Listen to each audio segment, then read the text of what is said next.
There are talks about upcoming K-dramas way before they air. From casting news, directing, and screenwriting to production, they are all across the net and widely discussed by us drama fans. Very often, the most hyped dramas in this period would be those with big names, starring popular actors and actresses, or at least a successful screenwriter. And yet, they may turn out to not be at all successful. For today's list, let's take a look at these hyped-up dramas that might have the initial fame, but fail to live up to expectations. Number 1. Now We Are Breaking Up. Our first victim of today is none other than Now We Are Breaking Up, which stars the beauty goddess Song Hye-kyo and the talented Jang Ki-young. It was Song Hye-kyo's return to the drama world, 2 years after Encounter and her shocking divorce. And there was just sky-high anticipation. The trailer, teaser, and still cuts of the series got drama fans craving. Song Hye-kyo is downright gorgeous. Jang Ki-young looks passionate and brass, while the series sounds like a glamorous one that's on the dramatic side. We also got a peek into what sounds like a realistic, steamy, and mature relationship between a successful designer and a freelance photographer. And the series started out well too, with 6.4% ratings and 8% ratings for the first episodes, topping its time slot despite being up against competitors like The Red Sleeve, Jiri-san, Happiness, and Inspector Ku. But things quickly go downhill. Episode 2 was the series' peak, and ratings continuously dropped, reaching a disappointing 4.2% in episode 14. The relationship in the series, despite the premise, wasn't at all mature, with all the indecisiveness, family opposition, and cliché, I won't believe in love again. The grand reveal of the series also turned out to be quite nonsense. The female lead feels betrayed after her lover of years failed to turn up for a meeting, but it turns out an accident took his life? That sounds like something from 20 years ago, when we didn't have mobile phones. In addition, actress Song Hye-kyo was criticized for her stiff acting in the series. People called her expressionless, criticized her pronunciation, and complained how she always only played the goddess female lead that did no wrong. Honestly, Now We Are Breaking Up just feels too dragged on at times. That the side relationship of EXO's Oh Se-hoon feels like an occasional saving grace. Other supporting characters were also much more interesting, compared to the kind of outdated main storyline. Number 2. Nevertheless. Similar to Now We Are Breaking Up, Nevertheless also attempted to be out of the mold with mature, steamy scenes scattered throughout the series, playing on the trope of unclear relationships, steamy flings, and sort of friends with benefits. In the series, we get to see Han So-hee playing Na-bai, a student who loses faith in love because of her terrible past relationship, and yet very soon gets entangled with Song Kang, playing as the resident playboy Park Jae-on, who is spectacular in toying with girls thanks to his flirting tricks and sexual skills. Honestly, while the chemistry between So-hee and Song Kang is completely off the charts, it just cannot save the show.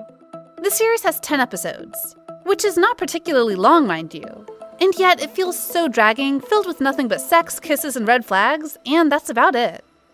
The focus of the show, which is Na-bai and Jae-on's relationship, was often so toxic it's hard to watch. It's apparent that they are both hurting each other, and yet they keep coming back, making it tiring to watch at times.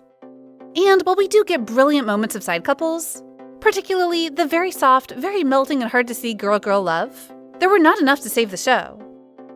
The Korean audience also seems to agree, seeing that Nevertheless ratings dropped from an initial 2.2% to 0.9% in episode 8, before rising to a meager 1.7% at its last episode. This is frankly terrible, especially considering the cast and the pre-release hype. Number 3. Melancholia. Melancholia got the audience excited with its casting news. There's the rising star actor Lee Do-hyun, who's known for brilliant acting abilities, and the Korean muse Im Soo-jung, making her grand comeback after 2 years of hiatus. The series' screenwriter has penned famous works like Chung Chang-dom Alice and Dr. John, while the director was behind True Beauty and Extraordinary You, so there had to be high anticipation. Taking place in the private Asong High School, Melancholia sets out to follow the math genius Baek Sung-yu and his high school teacher Ji Yoon-soo. It's about their path to overcome various struggles, and tries to portray math like a form of art, or so the director said. However, things went south the moment Melancholia's poster was released. As netizens pointed out the caption, "I'm not allowed to like them, neither math nor my teacher," which, according to them, was discomforting and controversial, as it alludes to a relationship between an underage student and a much older woman. There was even an uproar where actors were criticized for being careless in picking up the script, and people even called the script outdated. And it sounds like something from 20 years ago. As a result, Melancholia did not start out well. Its pilot episode received a rating of 3.6%, and by episode 6, this had dropped to a shocking low of 1.4%. And while the show did manage to recover, it only recorded a 2.3% average rating, a total failure considering its cast and hype. The series was also said to be too slow and somber, making it hard to watch. International reception was also not great, and while there had been artful, moving, and satisfying moments, Melancholia just didn't live up to expectations. Number 4. Bride of the Water God. Aired right after the ultra-hit Goblin and adapted from a very, very famous Korean comic, Bride of the Water God had already got a huge following since day one. Its popularity only then exploded even further, with an announced cast of stars, including the then-rising Nam Joo-hyuk, the famous Shin Se-kyung, as well as well-known supporting actors like Im Joo-hwang, Gong Myung, and Crystal Jung. Embracing the well-loved trope of romance between a human and a supernatural being, Bride of the Water God tried to go the creative route and turn the original historical manga into a drama set in the modern days.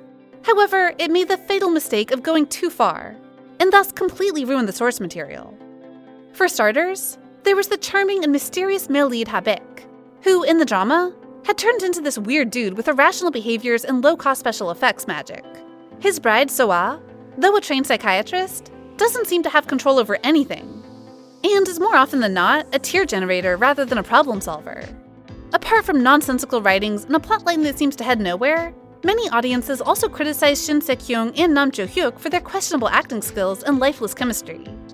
It was so bad they couldn't even laugh, and to many, the second lead couple was actually the star of the show. To viewers, Mu-ra and Bai-rom conveyed more depth and embodied their characters and dynamics more convincingly, making them hard to hate despite bad deeds.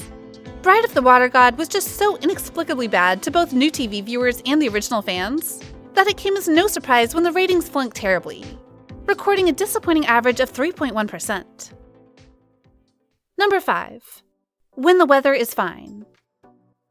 Starring the newly famous and dashing So Kang-jun, along with hitmaker Park Min-young, When the Weather is Fine brings us breathtaking sceneries, nice acting, and was just a spectacle to adore.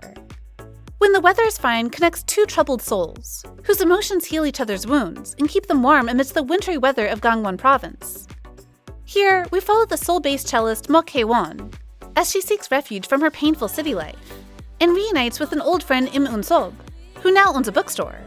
Her story feels like a cup of hot chocolate amidst a winter day, soothing our heart and soul at the same time. Unfortunately, visuals and cast popularity ain't everything, and the anticlimactic and bland storyline of the series had bored most of the audience. I have to admit, the series was pleasant, meaningful, and had great chemistry. However, it was super slow-paced, and that's not everyone's cup of tea. The plot and all of its subplots were basic to the point of being predictable, and at times, it feels too dragging for a 16-episode drama.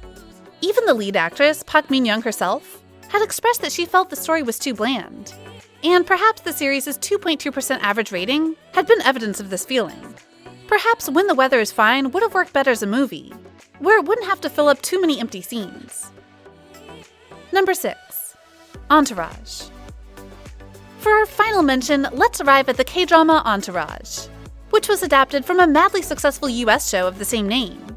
The series had it all, from the big budget and initial hype of the original series to a famous cast, consisting of Lee Kwang-soo, So Kang-jun, Lee Dong-hui, An So-hee, and many, many more. Yet, it was among TVN's biggest failures, with ratings averaging at 1%, even dropping to 0% during half of its course. So what happened? Well, instead of being an anthem for brotherhood with iconic lines, Entourage the K-drama had become an ultimate flop with ridiculous humor and excessive borrowing of foreign elements. Simply said, the original series was famous for dark comedy with not so much of a plot. This sadly did not translate well to Korea, a nation with a completely different culture and sense of humor, and thus not everyone was welcoming to the series. The life lessons and messages of the original also completely disappeared, and people ended up hating the male lead Young Bin and his presumptuous behaviors. Certainly, there have been good moments too, such as the precious relationship between Cha-jun and Kyo-buk, who bicker as much as they care for each other.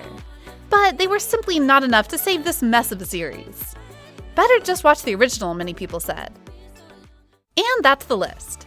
How did you feel watching these series? Were they all that bad? Let us know in the comments below. And if you want more videos like this, remember to like, share, and subscribe to bbalidrama. See ya!